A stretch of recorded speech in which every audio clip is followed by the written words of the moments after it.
Hi guys, it's your greasy girl Fel, and welcome back to Beauty Within. For all of those who are just joining us, this is where we talk about all things skincare, self-care, and healthy living to find our beauty within.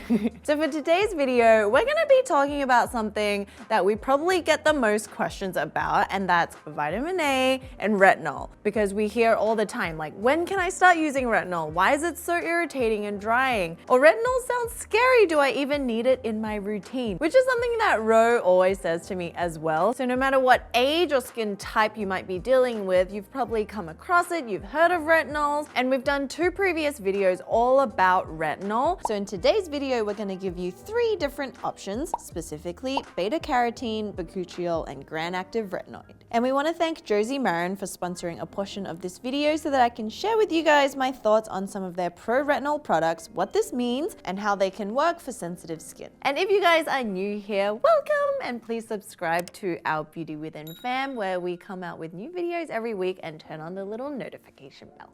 Ding!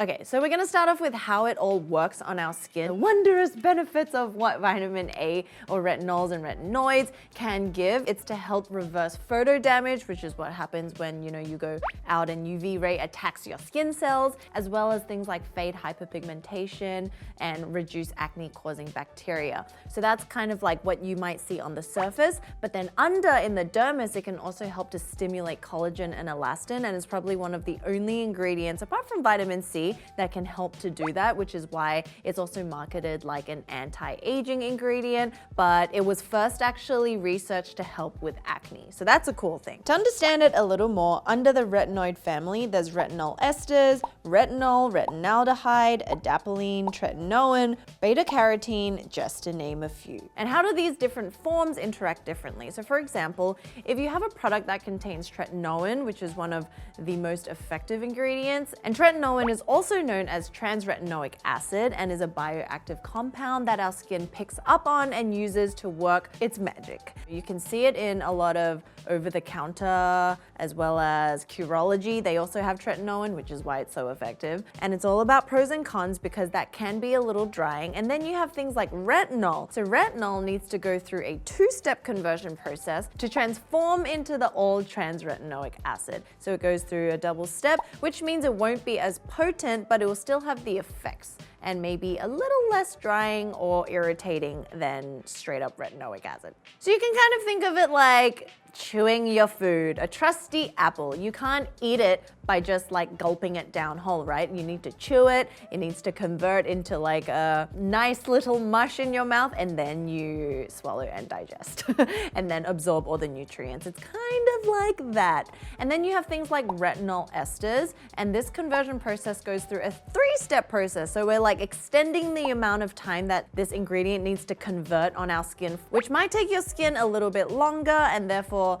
once again, because it goes through 3 steps or more, it won't be as irritating, but it might not be as effective as the retinoic acid. But there's a catch, because in the world, all is fair. And because of the potent effects, retinol can increase the chances of these irritating or sensitizing effects on the skin, which can cause the skin to potentially experience, the peeling, flakiness, dryness, redness. And these are the things that I guess people often associate with vitamin A, but it's not always the case. So that's why we're here today to give you 1 retinoid option as well as 2 retinol alternatives. All right, so first one, let's start off with beta-carotene. You might have heard about this from the trusty old carrot friend, right? Yes. That's because carrots actually contain natural sources of vitamin A, and vitamin A is also really good for your eyesight. But beta-carotene is a carotenoid found in the chlorophyll contained in plants, bacteria, different foods, usually the ones that are orange. So similar to vitamin A, you can think of it as a really gentle and more soothing alternative. So some of you might be wondering, okay, but where's the science? Is it backed? At the moment, there aren't too many studies done on beta-carotene's effects, but from scouring the interwebs, we found that beta-carotene has a very little affinity to affecting the retinoic acid receptors. This means that its effects on the skin are very, very mild since it's not an active ingredient, but it does give similar effects over a longer extended amount of time. And in a study done in 2004 where topical beta-carotene was tested on human skin and also mice skin samples, it's found that it can convert to retinol esters as a precursor to vitamin A. And this just means it will take a little bit longer for the beta-carotene to convert into that retinoic acid, which is what our skin needs to do its thing, and therefore bring very mild results to our skin if used. So the process is beta-carotene to retinol esters to retinol, retinol, and then retinoic acid. So you can see why, the more steps you have, the longer it will take, right? And then to add on to beta-carotene, we also have pink algae, which is also a form of pro-retinol found in the retinoid family. So what is pink algae? This is a type of microalgae, that's known to adapt and survive in really harsh and natural conditions, and it's found in the sea salt fields and super salty lakes where other algae species might have actually just perished. And if you guys have ever seen those really gorgeous pictures of like a random pink lake and it's just flat, this is actually called Lake Hillier in Australia, down under, and it's pink because of this algae. So it's like the Dead Sea, but pink. Beautiful. Okay, so what can pink algae do? This might come as a bit of a shock, but this pink algae is found to be rich in beta-carotene, as well as vitamin B12, magnesium, calcium, iodine, potassium, and antioxidants. So that's a lot for this humble little algae, right? As for the skin benefits, it might be able once again to help with gently resurfacing the skin, fighting oxidative and free radical damage, and might even help to stimulate a bit of that collagen production for that plumper, glowing, fresh and youthful skin. And I feel like this ingredient is quite unique and you won't really find it in many products, but Josie Maran came out with an Argan Beta-Retinoid Pink Algae Serum. First of all, it's in this beautiful pink bottle, and then you open the dropper and it's this vibrant orange. So what it contains is squalane, the argan kernel oil, as well as the pink algae. So how this serum is different to other serums that we've used is it's very nourishing. It's more of an oil serum rather than like a water-based serum. So I've been using it over the past almost 2 months now, and I feel like on top of just being able to help even out your skin tone, it really helps with giving your skin this even sweep of nourishment over, where I don't even feel that I need to use as much moisturizer because it already creates this really hydrating protective layer. It's not really like one of those biphase toner or oil serums that we've used previously, because that's a little bit more lightweight, but this is like a fast absorbing serum oil that I can't really compare to any other product that I've used, but it sits comfortably and really nicely on my oily skin because I use it at night, and then in the morning it will be glowing. And then if you guys are looking for an eye cream, there's also an eye cream version of basically this product where they have the Pro-Retinol. But what makes the eye cream a little bit different is that it contains a little bit more of those brightening ingredients, including caffeine, as well as coffee seed extract. So it's brightening and also a little bit plumping while being creamy and delicious for the under eye.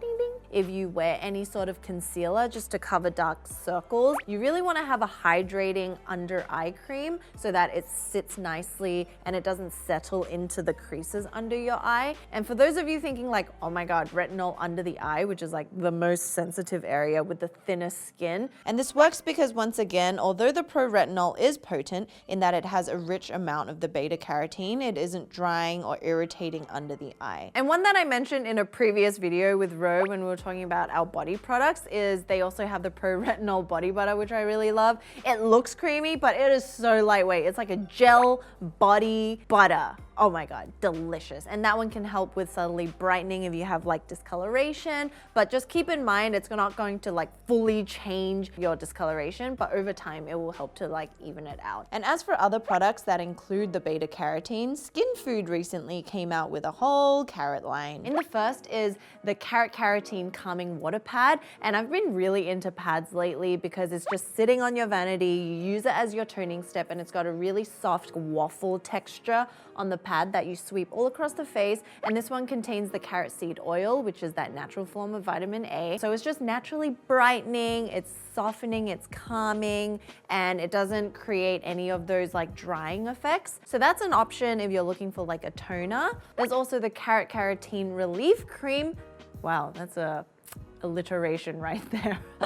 Carotene Relief Cream. So both of these contain the carrot root extract as well as the carrot seed oil, and both of them work together with the other ingredients to be a really potent antioxidant. So I feel like they're great options for day or night. You can use it, for replenishing during the night or protective barrier against free radicals during the day.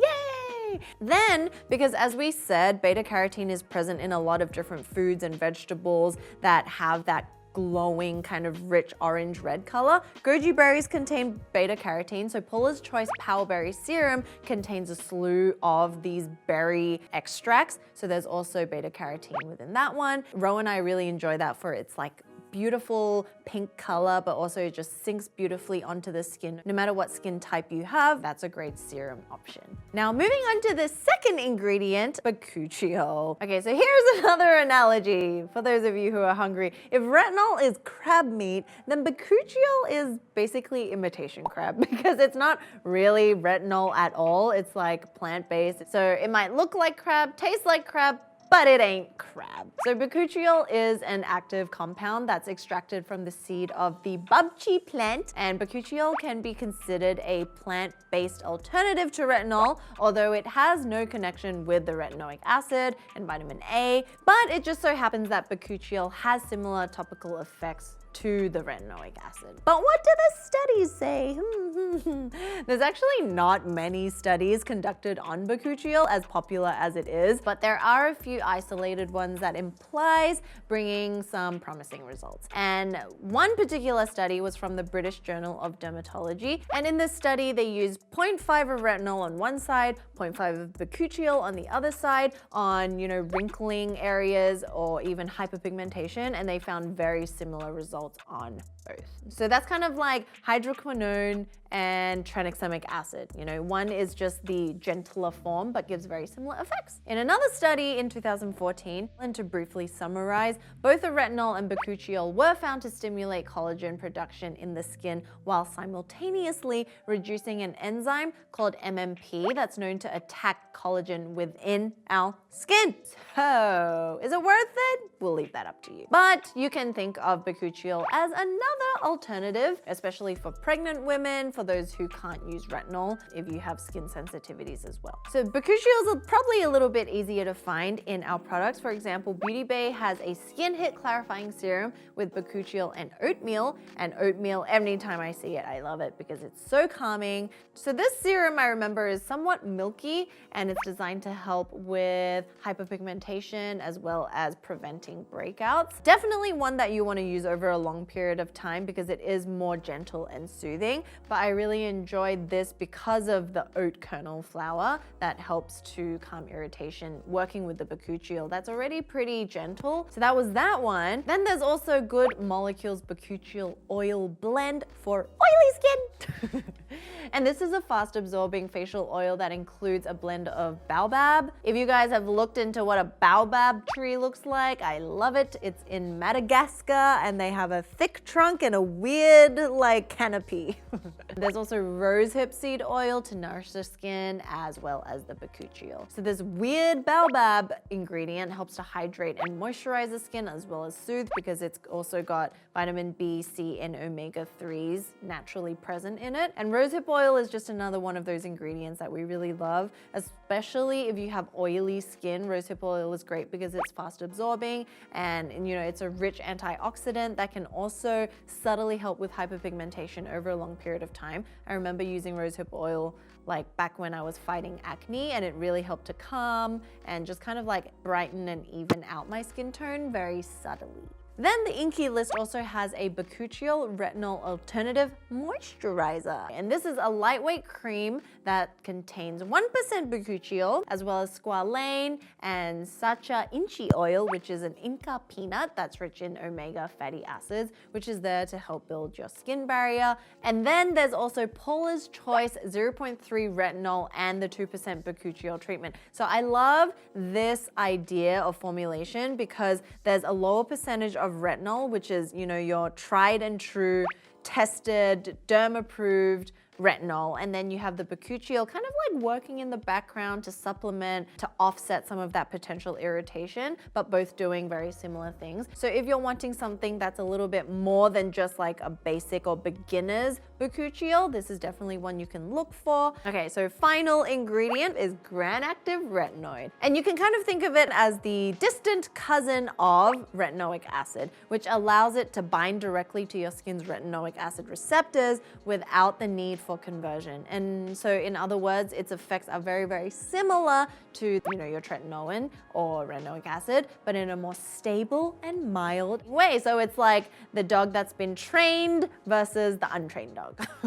So what do the studies say for this one? Like all other ingredients, there's still not many studies conducted, but we found 2 that are worth mentioning. So in this test, they used 0.5 of the Granactive Retinoid versus 0.5% retinol and found that there was less irritation with the Granactive Retinoid. And in another study that Estee Lauder conducted, which was testing more for the collagen effects of it, they tested 4 different types of retinol, including the Granactive Retinoid, tretinoin, retinol, and retinol palmitate on human skin models to see how each of them could boost the collagen. And it was found that the Granactive Retinoid produced greater levels than retinol and retinol palmitate. And then you have the Granactive Retinoid, but it didn't exceed what tretinoin could give. So tretinoin is still obviously the most effective, the gold standard of it, I guess you can say, but it sits in between those. So based on some of these studies, we found it does seem very promising as an ingredient and definitely worth giving a try.